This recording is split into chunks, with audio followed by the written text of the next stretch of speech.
तो आज हम इस वीडियो के द्वारा गुजरात बोर्ड का हिंदी जो कि क्लास 10th का है, इसके चैप्टर नंबर 14 मेरी माँ, जिसे लिखा है राम प्रसाद बिस्मिल जी ने, इसे हम पढ़ने वाले हैं। तो आइए इसे हम स्टार्ट करते हैं। मेरी माँ, जिसे लिखा है राम प्रसाद बिस्मिल जी ने, इनका जन्म सन 1887 ईस्वी में और इनका निधन 1927 ईस्वी में हुआ था। राम प्रसाद का जन्म शाहजहाँपुर उत्तर प्रदेश में एक साधारण परिवार में हुआ था। उनके जन्म के कुछ वर्ष पहले ही उनके पितामह रोजी रोटी की तलाश में ग्वालियर के अपने गांव से आकर यहाँ बसे थे। पिता साधारण पढ़े लिखे थे। कचहरी में सरकारी स्टाम्प बेचकर परिवार का पालन किया तथा बच्चों को शिक्षा दिलाई। उर्दू मिडिल की परीक्षा में 2 बार असफल होने पर अंग्रेज़ी मिडिल की पढ़ाई की। स्वाध्याय से बांग्ला भाषा सीखी। आरंभ में आर्य समाज की प्रवृत्तियों से जुड़े, बाद में क्रांतिकारी संगठन में सक्रिय हुए। काकोरी रेल डकैती कांड का मुख्य अभियुक्त मानकर इन्हें फांसी की सज़ा हुई और वे शहीद हो गए। तो इनके बारे में बताया गया है कि राम प्रसाद बिस्मिल जी का जन्म शाहजहाँपुर, जो कि उत्तर प्रदेश के एक साधारण से परिवार में हुआ था। जन्म के कुछ वर्ष पहले ही इनके माता पिता रोजी रोटी की तलाश में ग्वालियर आए थे और इनके जो पिता थे वो साधारण पढ़े लिखे थे और कचहरी में वो स्टाम्प बेचकर अपने बच्चों को शिक्षा दिलाई। उर्दू मिडिल में 2 बार फेल होने के बाद, असफल होने के बाद अंग्रेज़ी मिडिल की पढ़ाई की। स्वाध्याय से बांग्ला भाषा सीखी। स्वाध्याय अर्थात खुद से अध्ययन करके, और बाद में आर्य समाज की प्रवृत्तियों से जुड़े और बाद में क्रांतिकारी संगठन में भी सक्रिय रहे। काकोरी रेल डकैती कांड का मुख्य अभियुक्त मानकर इन्हें फांसी की सज़ा दी और ये शहीद हो गए। आरंभ में राम तथा अज्ञात नाम से पत्र पत्रिकाओं में लिखते रहे। बांग्ला से हिंदी में अनुवाद भी किए। आत्मकथा फांसी के 2 दिन पहले जेल में पूरी करके उन्होंने किसी तरह बाहर भिजवाई, जिसके कुछ अंश श्री गणेश शंकर विद्यार्थी के संपादन में काकोरी के शहीद नाम से छपे थे। अब ये जो चैप्टर है, माँ केवल जन्म ही नहीं देती, व्यक्तित्व का निर्माण भी करती है।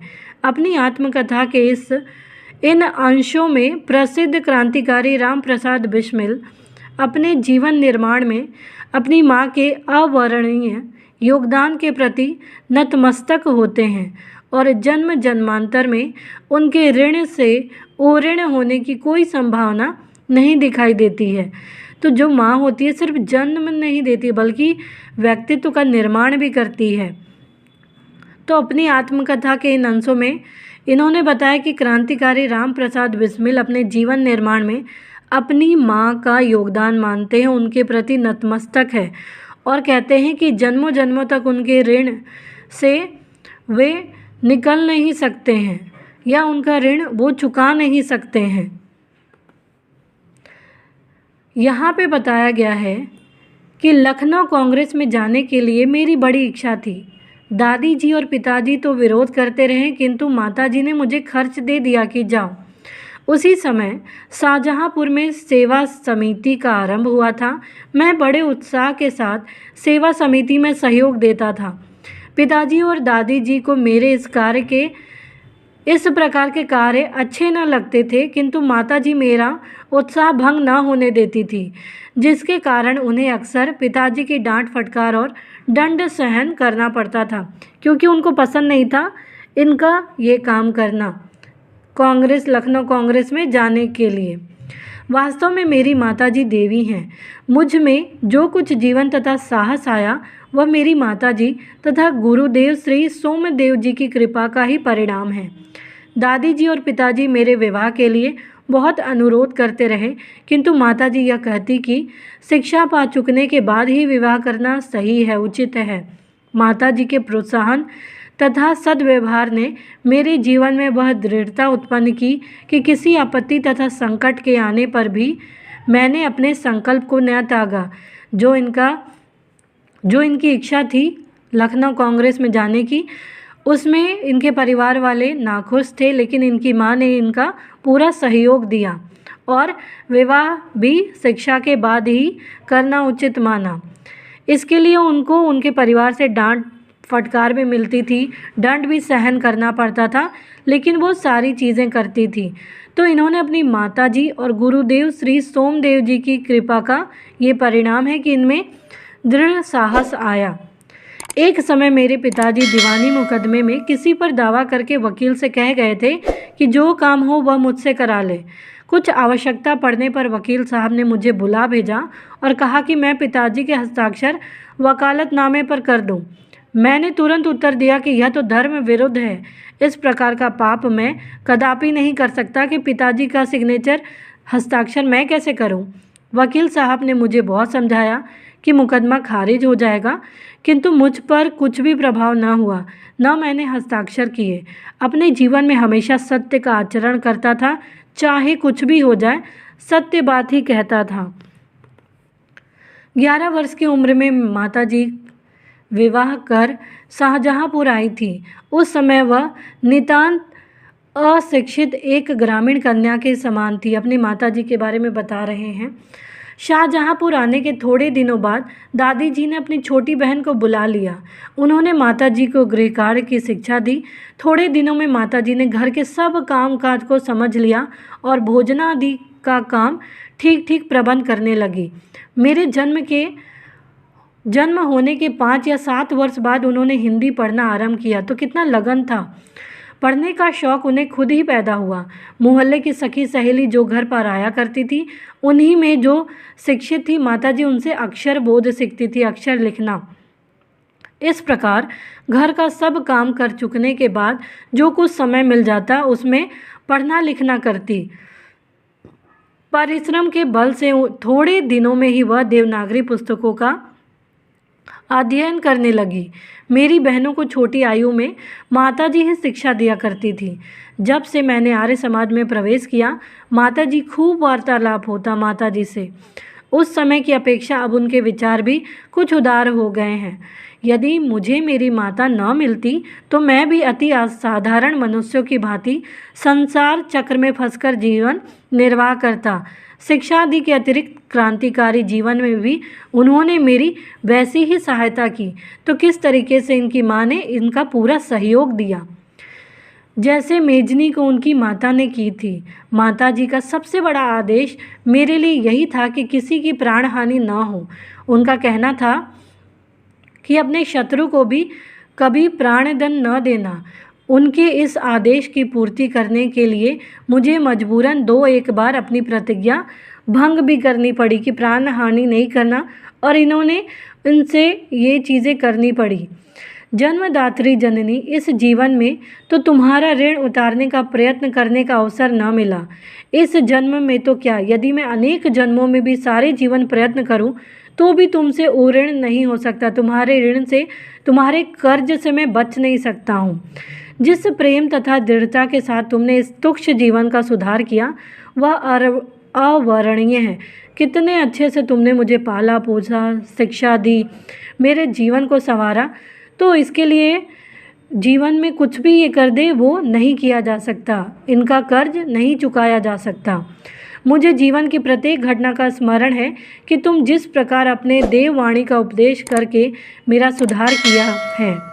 तुम्हारी दया से ही मैं देश सेवा में संलग्न हो सका। धार्मिक जीवन में भी तुम्हारे ही प्रोत्साहन ने सहायता दी, क्योंकि इनके घर वालों को पसंद नहीं था ये। जो कुछ शिक्षा मैंने ग्रहण की उसका श्रेय भी तुम्ही को है। जिस मनोहर रूप से तुम मुझे उपदेश करती थी उसका स्मरण कर तुम्हारी मंगलमयी मूर्ति का ध्यान आ जाता है और मस्तक झुक जाता है। तुम्हें यदि मुझे ताड़ना भी देनी हुई तो बड़े स्नेह से हर बात को समझा दिया। यदि मैंने धृष्टतापूर्ण उत्तर दिया, गुस्से में उत्तर दिया, तब तुमने प्रेम भरे शब्दों में यही कहा कि तुम्हें जो अच्छा लगे वह करो, किंतु ऐसा करना ठीक नहीं, इसका परिणाम अच्छा ना होगा। जीवनदात्री, तुमने इस शरीर को जन्म देकर केवल पालन पोषण ही नहीं किया, बल्कि आत्मिक, धार्मिक तथा सामाजिक उन्नति में भी तुम ही मेरी सदैव सहायक रहे। जन्म जन्मांतर परमात्मा ऐसी ही माता मुझे दे हर जन्म में। तो ये जो कर्ज है माता का, ये वो कभी नहीं चुका सकते और इसका वर्णन किया भी नहीं जा सकता। महान से महान संकट में भी तुमने मुझे अधीर नहीं होने दिया, डगमग होने नहीं दिया। सदैव अपनी प्रेम भरी वाणी को सुनाते हुए मुझे सांत्वना देती रही, तसल्ली देती रही। तुम्हारी दया की छाया में मैंने अपने जीवन भर में कोई कष्ट अनुभव किया ही नहीं, क्योंकि कुछ भी परेशानी आती माँ उसे हल कर देती। इस संसार में मेरी किसी भी भोग विलास तथा ऐश्वर्य की इच्छा है ही नहीं, धन दौलत की। केवल एक इच्छा है, वह यह कि एक बार श्रद्धापूर्वक तुम्हारे चरणों की सेवा करके अपने जीवन को सफल बना लेता, किंतु यह इच्छा पूर्ण नहीं होती दिखाई देती। तुम्हें मेरी मृत्यु की दुख भरी खबर सुनाई जाएगी माँ। मुझे विश्वास है कि तुम यह समझकर धैर्य धारण करोगी कि तुम्हारा पुत्र माताओं की माता भारत माता की सेवा में अपने जीवन को बलि देवी की भेंट कर गया और तुम्हारी कोख कलंकित न की, अपनी प्रतिज्ञा पर दृढ़ रहा और अपनी जान दी। किस तरीके से? जब स्वाधीन भारत का इतिहास लिखा जाएगा तो उसके किसी पृष्ठ यानी पन्ने पर उज्ज्वल अक्षरों में तुम्हारा भी नाम लिखा जाएगा। गुरु गोबिंद सिंह की धर्मपत्नी ने जब अपने पुत्रों की मृत्यु की खबर सुनी थी तो बहुत प्रसन्न हुई थी और गुरु के नाम पर धर्म रक्षार्थ अपने पुत्रों के बलिदान पर मिठाई बांटती थी। जन्मदात्री वर दो कि अंतिम समय में भी मेरा हृदय किसी प्रकार विचलित न हो, डगमग नहीं हो और तुम्हारे चरण कमलों को प्रणाम कर मैं परमात्मा का स्मरण करता हुआ शरीर त्याग करूं। मुझे इच्छा थी कि मैं तुम्हारे चरणों को छूऊं, तुम्हारी सेवा करूं माँ, लेकिन मैं ये नहीं कर पाया। तुम्हें ये दुख भरी खबर मिलेगी कि मैं नहीं रहा। लेकिन यहाँ गुरु गोबिंद सिंह की धर्मपत्नी ने अपने पुत्रों की मृत्यु के खबर सुनी तो उन्होंने मिठाई बांटा कि अपने देश की रक्षा के लिए उन्होंने बलिदान दे दिया। तो मैं भी माँ, मेरे ये अंतिम समय में मेरा हृदय किसी भी प्रकार विचलित ना हो, ऐसा मुझे आशीर्वाद दो। मैं तुम्हारे कमल रूपी चरणों को प्रणाम करता हूँ और परमात्मा को याद करते हुए अपना शरीर त्याग कर सकूँ। तो इस प्रकार से रामदरस बिस्मिल जी ने अपनी माँ के प्रति कुछ बातें यहाँ लिखी गई हैं। तो उम्मीद है आपको ये चैप्टर समझ में आया होगा। तो